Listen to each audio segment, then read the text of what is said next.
Gabi. Uno. Mariwan, punta kami ng Baguio. Yan, dito na kami sa Bowo.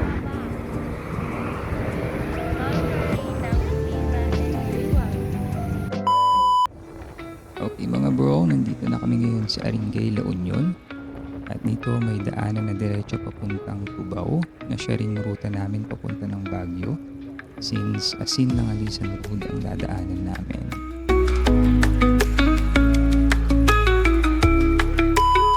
At ayun, nadaanan din namin itong Carayan View. At sabi sa Google Maps ay may 2-star review lang ito. Pero mukhang ayos naman in person. Parang pang private spot pa nga kasi konti pa lang yung cottages.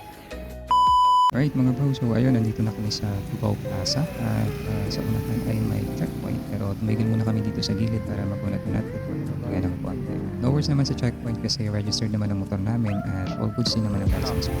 Yun lang. May checkpoint pa doon, checkpoint pa doon. So alright mga bro, kakalampas lang namin sa checkpoint. At ito, palabas na kami ngayon ng Rotonda. So liliko kami dito pa kaliwa. Tapos tutumpin namin yung papunta ng Anduyan Bridge.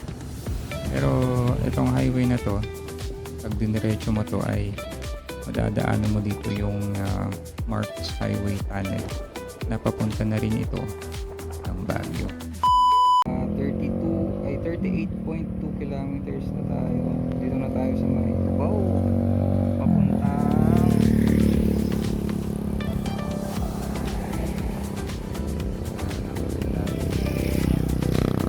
umulan sa Baguio. Tuloy Baguio. Alright mga bro, so andito na kami ngayon sa Anduyan Bridge. At ang haba din pala nito, ayon sa Google Map distance measurement, ito ay may 62 meters span. At ang ganda din ng view dito, kaya perfect dumaan kahit sandali. By the way mga bro, yung river pala na dumadaan dito sa ilalim ng Anduyan Bridge ayon din sa Google Map ay yung Ifugao River. Lawak ng kalsada rito, sobrang luwag dumaan. Hindi pa masyadong dinadaanan ng mga motorista kaya chill lang ang biyahe. Alright? Okay mga bro, ito na ang unang paahon sa rutang ito. So tingnan natin kung kakayanin. Pero syempre, sure naman na tayo na kakayanin ito na. Alright, so let's go. Tara!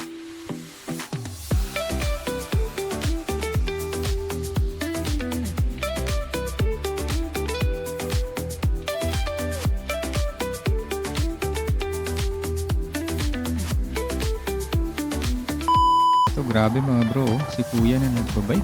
Lakas sumahon. Legit ang lakas nito. Respect talaga sa ganitong mga stamina. Alright. Alright mga bro, nadaanan namin pala itong kubo na to na sobrang daming nakakabit na orasan. At ang sabi sa napanood ko ay trip lang daw ng may-ari na bumili ng mga clocks mula sa Japan Surplus Stores. Tapos ayun, isa-isa na niyang nilagay sa kubo na yun. Diba? Ang gandang tingnan. Parang instant attraction para sa mga dumadaan dito.